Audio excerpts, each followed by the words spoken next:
Alright, let's talk about it again. We're going to continue on from what I talked about last video about the concerns of the NBA streaming services and how much it will cost a lot of fans a lot of money and all the other stuff. We're about to continue this. So I was inspired by Running Back Philly, Dreamers Pro, and Commissioner Dynamo to make this vid because all three of those guys have said their respective takes on it. So I decided, you know what? Let's continue this conversation. Let's make a part 2 to my previous video that I posted. I think it was either yesterday or the day before. I gotta check my timeline. But Adam Silver came out in a press conference discussing this controversy with NBA fans pretty much not being able to afford streaming services or not being able to watch full games because of blackout restrictions and all that other stuff. Now, I'm not going to play you guys the clip because y'all can look it up for yourselves, and plus I don't want any copyright issues and all that other stuff. But if you guys want to watch a full clip, I'm pretty sure y'all will find it on Twitter and Instagram, or if you guys are on YouTube, just type up Adam Silver highlight sport. But I'm going to read you guys an article from awfulannouncing.com, and I'm going to give you my personal 2 cents on it. So the article says, "You'd think on the precipice of beginning an 11-year, $76 billion set of media rights deals, NBA Commissioner Adam Silver will be breathing easy. He's already accomplished the hard part, providing financial security to the league for the next decade plus. He even met his lofty goal of tripling the media revenue the NBA has earned under its previous set of deals." Well, if Adam Silver enjoyed a nice little victory lap last season, knowing his league's financial future was in the bag, this last week has brought him straight back down to earth, and obviously the article goes on to talk about the controversy surrounding Kawhi Leonard and the LA Clippers and Steve Ballmer, and this article goes on to say, "Starting next month, Peacock and Prime Video will have major national packages of NBA games. Those two services will combine for just under $30 per month.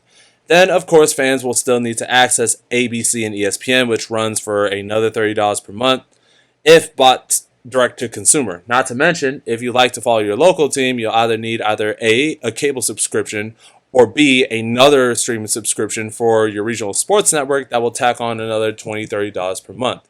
It was not going to be cheap to be a die-hard NBA fan for the next decade, which kind of sucks. And it wasn't necessarily cheap to be an NBA fan under the old deals either."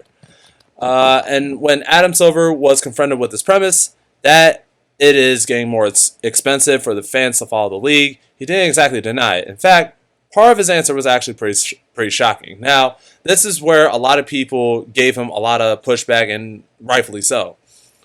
"There is a huge amount of our content that people can essentially consume for free. And this is very much a highlights-based sport. So IG, Instagram, TikTok, Twitter, you name it, any service, there is an enormous amount of content out there. YouTube is another example that is advertising-based that consumers can consume," Silver told reporters. Now, I was also inspired by Rachel Nichols and Chris Mannix on Sports Illustrated. They actually touched on this subject as well. And Chris actually brought up a really good point. When Adam Silver said, "Oh, you could just watch the highlights and all that other stuff," Chris Mannix actually said, "Yo, you just had a meeting with the heads of NBC, Amazon, ESPN. Do you think they want to hear that type of stuff? Adam, they're not looking for fans to consume content through social media. They want fans on media. They want fans subscribing and actually tuning into the full game." And Rachel Nichols used an example of Anthony Edwards. Let's say, all right, you're scrolling on Instagram or Twitter or TikTok, whatever the heck. Obviously, y'all have seen my reels and highlights on here, even though I've been doing like samples of like interviews and such of like J. Cole, Barack Obama, and all that other stuff. But the thing about those reels is that I've watched the full games. I just look for clips or edits. I still watch the full games no matter what.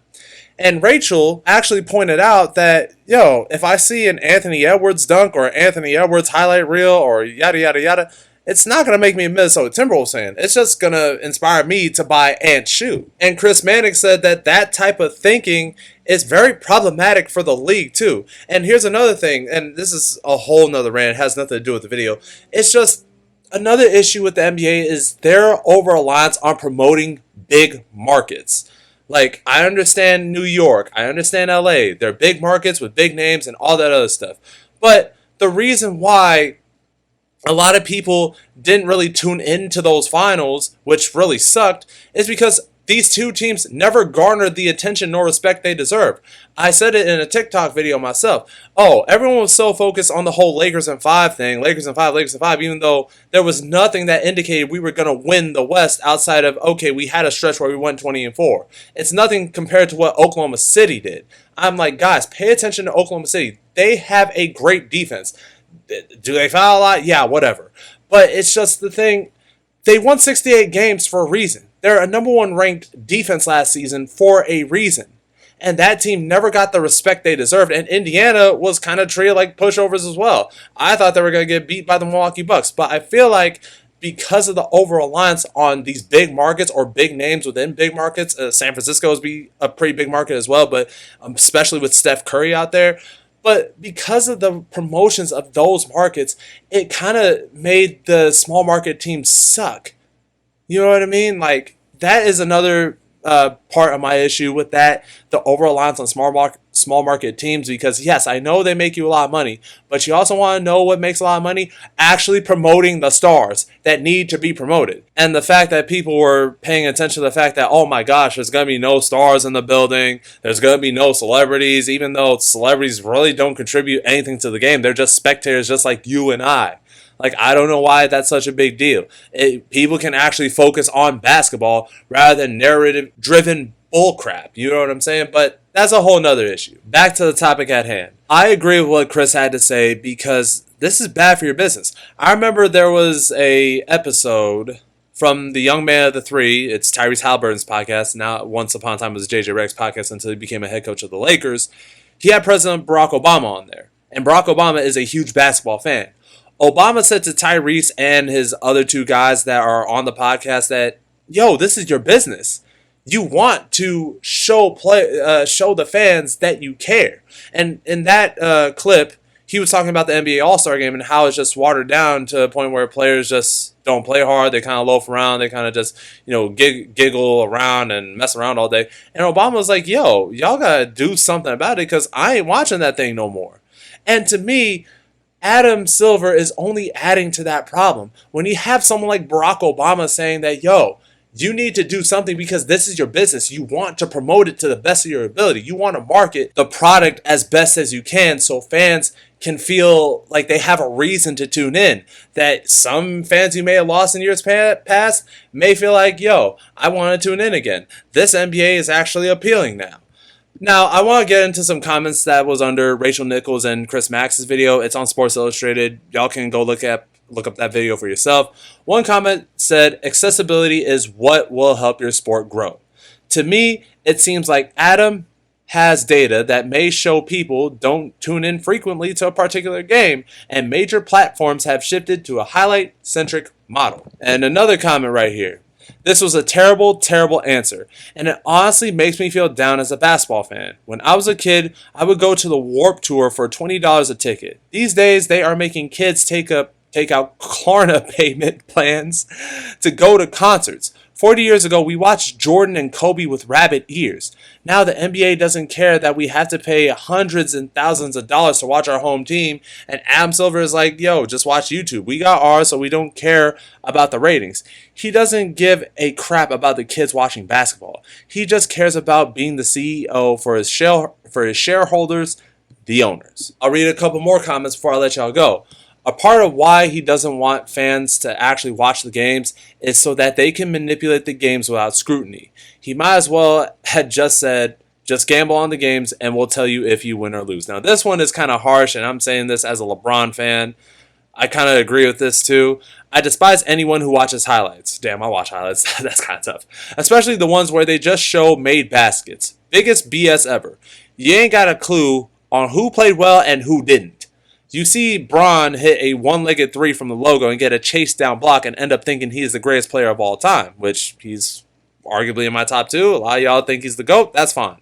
You don't see the other 17 times he tried that shot that didn't even draw iron, or the 12 times where he didn't feel like closing out to shooters who hit the open 3 after open 3 in his face. There is a lot of discernments with a lot of fans and a lot of discourse and a lot of talk in the NBA community about how poorly structured that answer was. And there's a lot of validity to why Adam Silver is getting the criticism that he deserves.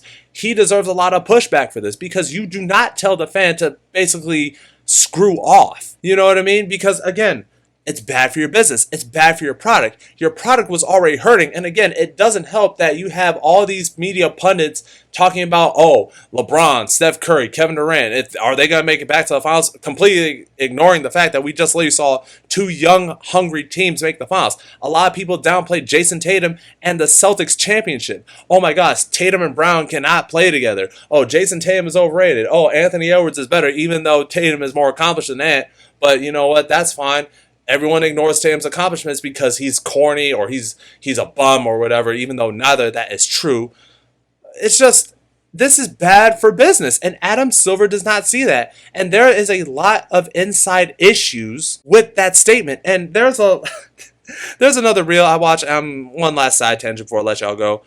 There's like a reel that, these two guys were interviewing Adam Silver about how he became commissioner, and there are a lot of comments that definitely criticized him, and I have my criticisms about Adam as well. But a lot of people are saying, oh my gosh, he's done such a great job with the league. He's done a great job. David Stern would be so proud of him. I'm just like, no, David Stern would absolutely want to slap him in his bald head.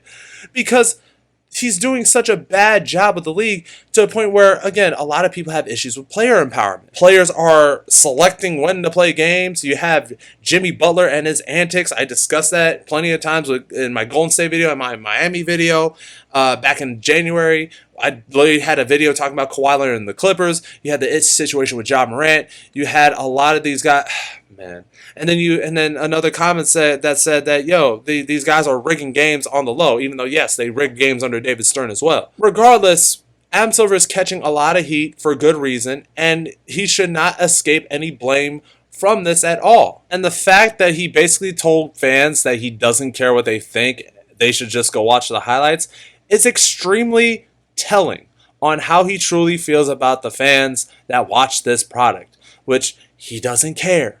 And that sucks because I, for one, will still watch the NBA. And again, like I said in my last video, I am blessed enough to have these streaming services. But not a lot of people are blessed enough. Not a lot of people are happy. And that is understandable. Not everyone can pay those type of subscriptions to just simply watch a basketball game. And the fact that Adam Silver made that take, it's just so tone deaf. And it left me very dumbfounded because it just came off to me that it's just that, dude, are you that lazy to not fix your product and address those concerns and maybe think to yourself, maybe I should make this product more accessible? Because at the end of the day, like I said, this is your business. And his comments is just a slap in every basketball fan's face because they don't deserve to be treated like this at all, man. So I don't know. What do you guys think? Do you guys agree with Adam Silver, or do you guys agree with the general consensus that this dude is full of himself, man? I don't know. I got more videos coming soon. You guys already know the whole spiel. Gameplay videos, more off-season videos. My next video, I might talk about the Indiana Pacers and what they could look like with no Tyrese Halliburton and Miles Turner being out the window. But again, what do you guys think of this whole fiasco? Just let me know in the comments. That's the end of this video. I'm X. Deuces.